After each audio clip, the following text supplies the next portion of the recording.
दुनिया में सबसे ज्यादा वक्फ जायदादें हिंदुस्तान में है। हिंदुस्तान के बाद दूसरे नंबर पर टर्की है, जो बहुत पीछे है हिंदुस्तान के मुकाबले। जो नंबर ऑफ प्रॉपर्टीज है उसके लिहाज से नंबर 1 सारी दुनिया में वो हिंदुस्तान है। दुनिया में वक्फ के जो मेन हब्स माने जाते हैं वो हिंदुस्तान, पाकिस्तान, टर्की और सीरिया, फलस्तीन और मक्का, मदीना, ये मेन हब्स माने जाते हैं। उसमें सबसे पहला नंबर हिंदुस्तान का है, जहां सबसे ज्यादा जायदादें वक्फ की हैं। सच्चर कमेटी ने रिपोर्ट में मौजूद है कि जो एस्टिमेशन किया है वक्फ की जायदादों का वो 60 लाख एकड़, 6 मिलियन एकर्स, यानी 24,280 स्क्वायर किलोमीटर की जायदाद है हिंदुस्तान में वक्फ। 24,280 स्क्वायर किलोमीटर, ये कितना बड़ा रकबा है आप अंदाजा इसका इससे लगा लीजिए कि जो केरला है, केरला का रकबा 38,863 स्क्वायर किलोमीटर है। 60 लाख एकड़ और 24,280 स्क्वायर किलोमीटर। खुद सुन लिया आपने, ठीक है? बिल्कुल।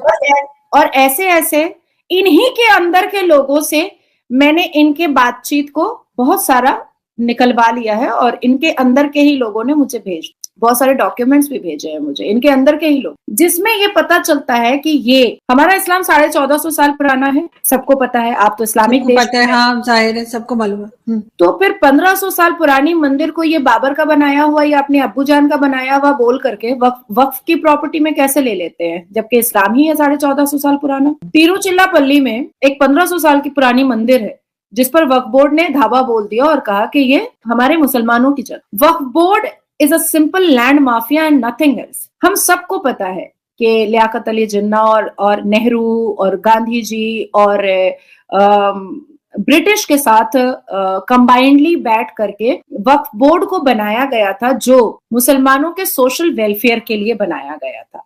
और वक्फ बोर्ड ने धीरे धीरे इस पूरे देश में 3rd नंबर पे अपनी लार्जेस्ट प्रॉपर्टी का ओनर बन बैठा। ठीक है, अब ओनर तो बना है लेकिन साथ साथ 2000 करोड़ का रेवेन्यू भी उठा रहा है। 2000 करोड़ का रेवेन्यू भी। अब जब 2000 करोड़ का रेवेन्यू उठा रहा है, और क्योंकि ये वक्फ बोर्ड के मेंबर ने ही, अभी मैंने सुनवाया कि वो सच्चर कमीशन की रिपोर्ट के हिसाब से बता रहा है, जिस रिपोर्ट के कागजात भी मेरे पास है कि इस पूरी दुनिया में इंक्लूडिंग मुस्लिम कंट्रीज के सामने भी वक्फ बोर्ड की संपत्ति सबसे ज्यादा भारत में, और 2000 करोड़ का रेवेन्यू भी है। तो फिर मुस्लिम क्लेरिक, मौलाना, प्रेचर, असदुद्दीन अवैसी, ये लोग ये क्यों बोलते हैं कि भारत में मुसलमानों के पास खाने को भी नहीं है, भारत में मुसलमानों के पास पहनने को भी नहीं है, भारत के मुसलमान बहुत अत्याचारित है, भारत के मुसलमानों को पूरा बर्बाद कर दिया गया, क्यों बोलते हैं? अरे आपको तो ब्रिटिश, लियाकत अली जिन्ना और नेहरू और गांधी ने मिल करके एक इतनी बड़ी चीज दे दी, और जिसको आपने धीरे धीरे चोरी और चिटिंगबाजी से बहुत फुलाया। आपने लोगों के हक मार करके आपने वक्फ बोर्ड को इस देश की 3rd लार्जेस्ट प्रॉपर्टी का ओनर बनाया। आपने कई भारत के एयरपोर्ट पर यह धावा बोल दिया कि वो आपकी प्रॉपर्टी है, वक्फ बोर्ड की प्रॉपर्टी है। अब जब आपने इतनी चिटिंगबाजी कर ही ली, आपने इतना गबन और इतना लैंड माफिया का कारोबार चला ही दिया, तो थोड़ा बहुत पसमानदा मुसलमान, गरीब मुसलमानों को भी थोड़ा फलाह और बहबूद से मुतासिर करवा देते, मुयस्सर करवा देते, है ना। अब मुसलमान बेचारे, यही सच्चर कमीशन का रिपोर्ट ये कहता है कि पूरी दुनिया में सबसे ज्यादा वक्फ बोर्ड के पास प्रॉपर्टी भारत में है, और यही सच्चर कमीशन का रिपोर्ट कहता है कि भारत में मुसलमान एजुकेशन में दलित से भी पीछे। दोनों सच्चर कमीशन की रिपोर्ट है, और कोई भी गूगल में सर्च कर सकता है, या किसी भी बीबीसी वर्ल्ड न्यूज में जाके सर्च कर लो, अल जजीरा में, क्योंकि मुसलमानों को ये सब बायस चैनल पर ज्यादा फेथ होता है, ज्यादा बिलीव होता है, तो इसलिए मैंने इनका ही नाम। तो वो अल जजीरा और बीबीसी ने भी छापा हुआ है कि सच्चर कमीशन की रिपोर्ट के हिसाब से मुसलमान भारत में दलित से भी पीछे है पढ़ने में। तो भाई, जब तुम 2nd लार्जेस्ट प्रॉपर्टी ओनर हो, तो तुम्हारे हाथ किसने बांध रखे मुसलमानों के लिए यूनिवर्सिटी खोलने के लिए, मुसलमानों के लिए एकेडमिक क्वालिफिकेशन का काम करने के लिए? किसी ने तो बांध नहीं रखे, तुमको तो करना चाहिए। पर होता क्या है कि ये उसमें इमाम बाड़ा बनाते हैं, ये उसमें मदरसा बनाते हैं, ये उसमें मसाजिद बनाते हैं, ये उसमें मजार बनाते हैं, ये उसमें पीर मुर्शिद का जगह बनाते हैं, कब्रिस्तान बनाते हैं। आपत्ति नहीं है भाई, अगर 78 साल के भीतर और भी पीर मुर्शिद पैदा हुए हैं तो हमारे लिए आश्चर्य है, क्योंकि हम पढ़े लिखे मुसलमान। पीर मुर्शिद जिनको पैदा होना था वो हो चुके, लेकिन अभी भी अगर पैदा हो रहे हैं और मजारें बनती चली जा रही हैं, तो वो हमें भी समझ में आ रहा है कि इजी मनी इनकम है। पर कभी भी वक्फ बोर्ड ने किसी भी हाल में गरीब मुसलमान और मुसलमान युवाओं के शिक्षा के लिए कोई भी स्टेप नहीं लिया, बिल्कुल भी नहीं। अब बात आती है कि असदुद्दीन अवैसी बहुत ज्यादा फड़फड़ा रहे हैं, सबसे ज्यादा चीख वही रहे, मदनी बहुत चीख रहा है। अभी भी मैं थोड़ी देर पहले नेशनल न्यूज पर थी तो मदनी साहब तो बड़े बौखलाए हुए थे कि नहीं मुसलमानों को परेशान तो किया जा रहा है। अरे जब किया जा रहा है तो सीए पे बुला क्यों रहे थे मुसलमानों, बेचारे को अच्छे से रहने दो। अब है कि असदुद्दीन अवैसी का भांडा फूटा है और हिजाब खुला है। असदुद्दीन अवैसी ने 3000 करोड़ की संपत्ति गबन करके रखा हुआ है वक्फ बोर्ड उसमें महल बनाया है, उसको 8-8 रुपए के रेंट को वक्फ बोर्ड को दे करके हजारों करोड़ों रुपए वो कमा रहा है। वक्फ बोर्ड को वो 8 रुपए रेंट देता है और उससे वो करोड़ों रुपए कमा, 3000 करोड़ की संपत्ति। अब आती है बात कि आखिर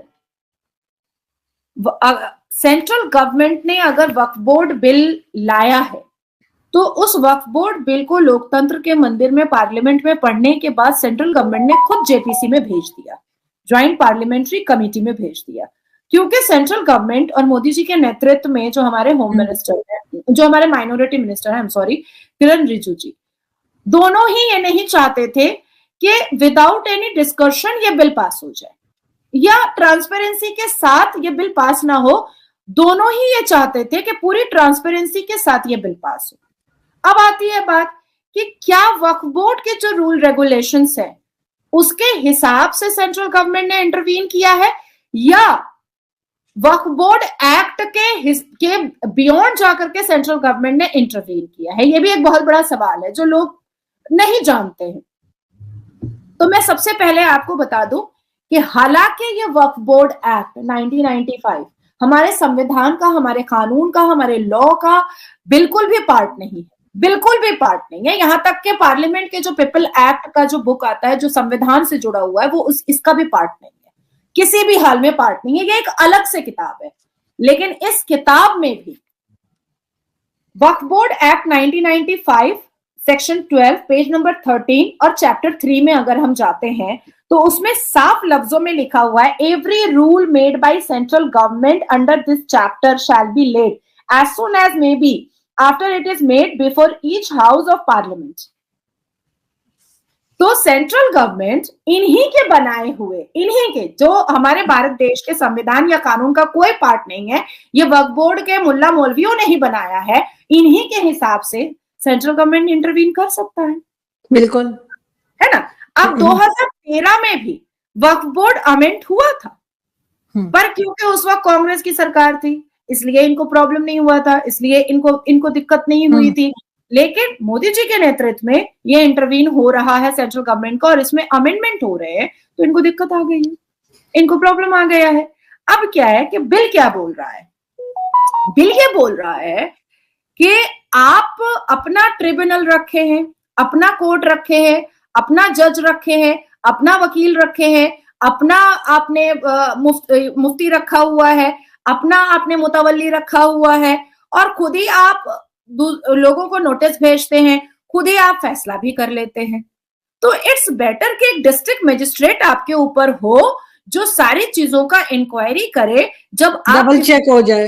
हाँ, जब आप किसी को सेक्शन 6 वक्फ बोर्ड एक्ट 1995 के हिसाब से, सेक्शन 6 के हिसाब से जब आप किसी को एक नोटिस भेज रहे हैं और उसको आप बुला रहे हैं सेक्शन 9 के हिसाब से, तो वो डबल चेक जो है, वो क्रॉस एग्जामिन जो है वो डिस्ट्रिक्ट मजिस्ट्रेट कर लेगा। इसमें आपत्ति कहां पर है?